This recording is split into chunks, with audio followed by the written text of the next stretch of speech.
America के speaker ने Donald Trump के फैसले का समर्थन किया। ईरान पर अमेरिका का हमला सही, यह स्पीकर जॉनसन की तरफ से कहा गया है।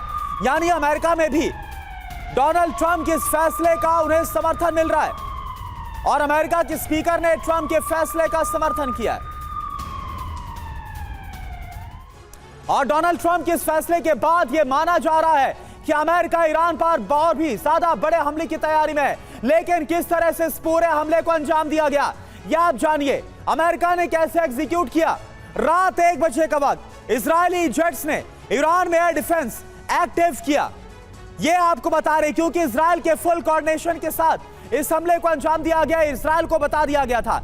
रात 1:14 का वक्त शिराज में लड़ाकू विमानों की आवाज सुनी गई। तो आप जरा देखिए किस तरह से यह पूरा जो हमला है अंजाम दिया गया। टाइमलाइन आपके सामने।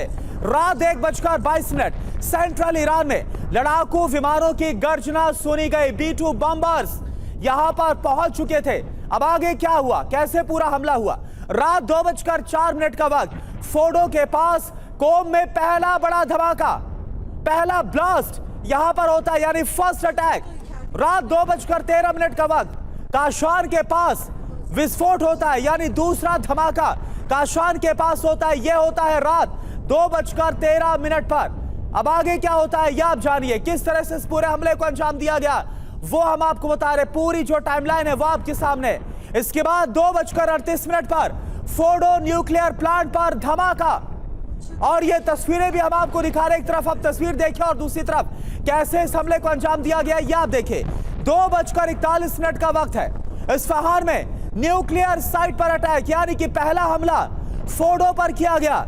यानी ईरान को कोई चांस अमेरिका नहीं देना चाहता था। नतांज पर 2:46 पर अटैक किया गया। 2:55 पर पूरे ईरान में जीपीएस को जाम कर दिया गया। एक और बड़ी खबर, ईरान पर 6 बम वर्षक विमानों ने हमला किया। नतांज इस्फहान एटमी साइट पर स्ट्राइक की गई। अमेरिकी सबमरीन ने 30 टॉमहॉक मिसाइलों से हमला किया। ईरान से 400 मील से अमेरिका ने किया है हमला। तो ये देखिए हमले की एक और तस्वीर आपको दिखा रहे हैं, किस तरह से हमले को अंजाम दिया गया। ईरान पर 6 बम वर्षक विमानों ने हमला किया। नतांज इस्फहान एटमी साइट पर स्ट्राइक की गई टॉमहॉक मिसाइलों से। अमेरिकी सबमरीन ने 30 टॉमहॉक मिसाइलों से हमला किया है। ईरान से 400 मील की दूरी पर जो अमेरिकी सबमरीन है वहां से इस हमले को अंजाम दिया गया। जीवन राज पुरोहित सर, लेकिन सवाल यहां पर यही उठा है कि जो डोनाल्ड ट्रंप ने किया इसका समर्थन इजरायल कर रहा है, इसका समर्थन अमेरिका में भी शुरू हो गया है। लेकिन अब ईरान क्या करने वाला है, क्या इसको लेकर अमेरिका और इजरायल दोनों को ब्रेस अप होना पड़ेगा, तैयार अब रहना पड़ेगा? बिल्कुल बिल्कुल तैयार रहना पड़ेगा करुणा। अब ये जो आर पार की लड़ाई शुरू हुई थी, अब ये मुझे लगता है पार जाकर के ही रुकेगी। एक तरफ रिपब्लिकन्स ट्रंप को समर्थन दे रहे हैं, दूसरी तरफ डेमोक्रेट्स ने भी इसको क्रिटिसाइज भी किया है। तो अमेरिका में भी दोनों गुट काम कर रहे हैं। लेकिन जो बड़ी बात यह है कि ओवरऑल टेररिज्म को दुनिया से निकालना, खत्म करना ही एक इलाज है। और अगर ईरान उसको कर रहा है तो मैं इस बात पे यूएस का, इजराइल का समर्थन करूंगा कि हमें ईरान से, उसके सिटीजन से कोई तकलीफ नहीं है। तकलीफ है ईरान के कॉन्सेप्ट से कि वो टेररिज्म को, चाहे वो हुती के तौर पे हो, हमास के तौर पे हो, लेबनान के अंदर हो, वो मंजूर नहीं है। यही टेररिज्म है जिसने पूरी दुनिया को तहस नहस कर रहा है। अब टेररिज्म के साथ साथ में ट्रंप ने जो दूसरा कार्ड खेला है न्यूक्लियर वाला, कि अगर ये दो चीज मिल जाते हैं, एक तरफ न्यूक्लियर पावर और दूसरी तरफ टेररिज्म, तो ये विश्व के लिए बहुत बड़ा खतरा हो जाता है। और इसको करने के लिए जो ये डिसीजन लिया है ट्रंप ने, मैं कहता हूं ये बहुत बोल्ड डिसीजन है। इस खतरे के बावजूद कि रूस ने वार्निंग दिया था, चीन ने वार्निंग दिया था, इसके बावजूद भी ये किया है। तो अब ये शायद बात इस लेवल पर आकर के रुकेगी कि देखिए ओवरऑल हमको अगर विश्व में शांति चाहिए तो हमको इन दो, टेररिज्म भी उतना ही बड़ा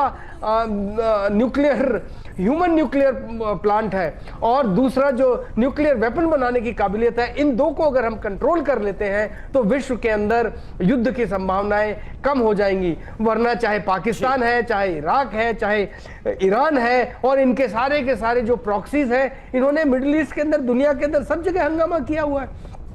और ये एहसास मेरे ख्याल से विश्व में सबको हो गया है कि टेररिज्म को निकालना बहुत जरूरी है। Diplomacy, back and channel, balance of power, ये सब गेम चल रहा है और इस गेम को चलते हुए और देख करके कि कैसे हम समन्वय बनाएं कि हम इस युद्ध को किसी भी हालत में कोई भी एटमी बम इस्तेमाल न करे, ये एक बहुत बड़ा मुद्दा जो चैलेंज है, जो ट्रंप कहना चाहेंगे और जो उनके अभी खुद वो बातचीत करेंगे, मीडिया से बातचीत करेंगे, विश्व से बातचीत करेंगे, ये एक मुद्दा होगा कि न्यूक्लियर। और सर सवाल तो ये भी है कि क्या जो मिशन था अमेरिका और इजराइल का, रोकना है, क्या मिशन जो था अमेरिका और इजराइल का वो पूरा हो गया, या फिर जैसा मनीष अभी आप बता भी रहे थे कि बुशहर न्यूक्लियर प्लांट, हालांकि वहां पर इसलिए चांसेस कम है क्योंकि वहां पर जो रूसी वैज्ञानिक है, रूसी जो वहां पर इंजीनियर्स हैं वो काम कर रहे हैं, लेकिन अमेरिका और इजराइल तो यही चाहता है ना कि पूरी तरह से ईरान में जो भी न्यूक्लियर गतिविधि चल रही है उसे तबाह कर दिया जाए, खत्म कर दिया जाए। तो क्या बाकी के जो दूसरे न्यूक्लियर साइट से वहां पर हमला नहीं होगा, ऐसा माना जाए? देखिए इस वक्त तो यही है कि मनीष, 3 न्यूक्लियर साइट पर अटैक कर दिया है, लेकिन चूंकि उनको देखिए तेल अवीव में मौजूद रहकर मैं एक बात तो आपको कह सकता हूं, वो ये कि अभी तो बस शुरुआत हुई है, आगे आगे देखिए होता है क्या, क्योंकि ये पूरी तरह से साफ था कि अमेरिका इस युद्ध में आएगा और अमेरिका ने धमाकेदार एंट्री कर दी है। अमेरिका के तरफ से बमवर्षक विमान या टॉम हॉक मिसाइलों के जरिए और इस तरह से हमला किया गया, अभी 3 न्यूक्लियर साइट पर अटैक किया। उन्हें पता है कि ईरान की तरफ से रिएक्शन होगा, ईरान की तरफ से जोरदार रिएक्शन होगा, और बस जैसे ही उसके बाद अमेरिका के किसी भी एक सैनिक को एक खरोच आई तो फुल फ्लेज वॉर में अमेरिका उसी तरह से पार्टिसिपेट करेगा। तो अगला मूव क्या है इस शतरंज की बाजी का, ये एकदम यानी मनीष आप ये बताना चाहते हैं कि अमेरिका ने तो रेड लाइन को क्रॉस कर दिया। मनीष आप ये बताना चाहते हैं कि अमेरिका ने तो रेड लाइन को क्रॉस कर दिया, जो ईरान नहीं चाहता था अमेरिका ने वो कर दिया। अगर अब ईरान ने रेड लाइन को क्रॉस किया, अमेरिकी बेसिस पर हमला किया, तो फिर तमाम जो न्यूक्लियर साइट्स है वहां पर भी अमेरिका हमला कर सकता है, अटैक हो सकता है। देखिए इसमें कोई दो राय नहीं है कि अब ईरान की तरफ से जो रिएक्शन है, जो रिएक्शन आ रहे हैं, ईरान के सरकारी चैनलों पर जो बयान दिए जा रहे हैं, ईरान के तरफ से जो अभी छोटे छोटे आधिकारिक प्रतिक्रिया आ रहे हैं, उसमें साफ तौर पर ये बात कही जा रही है कि अमेरिका ने इजराइल का साथ दिया, अमेरिका ने ईरान पर अटैक किया है, तो अब ऐसी स्थिति में अमेरिका ने जो शुरुआत की है उसे हम ख़त्म करेंगे। और मैं आपको बताऊं, एक एक्टिविटी दिखाना चाहूँगा कि जैसे ही ये खबर आई है उसके बाद अचानक ही काफ़ी संख्या में जो युवक लोग हैं वो सब सड़कों पर यहाँ पर उतरे हुए हैं, और वो आप कहें तो उनके लिए एक सेलिब्रेशन है, उनके लिए जो चाहे वो एक वो जो चाहे वो मन चाहे मुराद पूरे, मैं दिखाने की भी कोशिश करता हूँ। Guys, listen. Come. Do you speak English? Yes. Right. You must have heard that US has bombed Iranian nuclear site, right? Yes. So what you would like to say, and what you would like to give a message to the world? I'd like to say thank you, President Trump, for backing Israel, and thank you, Bibi, for doing such a good job, and thank God he's standing at the back of all of it. And thank you for the Indian people for standing with us. Thank you for the Israeli people for being so brave, and keep up the good work. Come on. तो मैं आपको I'm Yisrael Chai. Great. तो देखिए इस वक्त यहाँ पर बहुत से यंग लड़के हैं और वो सब यहाँ पर जाहिर है, देखिए उनके लिए कितनी बड़ी एक्साइटमेंट की बात होगी। अमेरिका ने ईरान पर हमला कर दिया, उनका इंतजार था। Yes, would you like to say something? Best TV. The best TV, everyone subscribe. Not TV9 is the best TV. The best TV. Because it's India's largest TV network.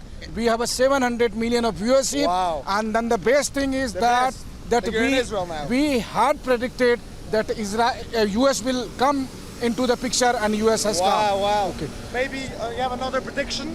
Maybe you can guess live. Wow. तो आप देख सकते हैं कि यहाँ पर जो Israeli लोग हैं, अभी तो मैंने आपको एक झलक दिखाई है, जिस तरह से आप रिपोर्टिंग कर रहे हैं, 4 बजे का वक्त है, वो भी आप देख पा रहे हैं, वो भी आपको देख रहे हैं रिपोर्टिंग करते हुए, और वो समझ रहे हैं, जान रहे हैं कि किस तरह से पूरी जांबाजी के साथ TV9 भारतवर्ष एकमात्र ऐसा चैनल है जो कि वॉर जोन से हर खबर सबसे पहले पहुंचा रहा, और जो इजरायली है वो भी तारीफ करते नजर आए, वो भी हमने दिखाया।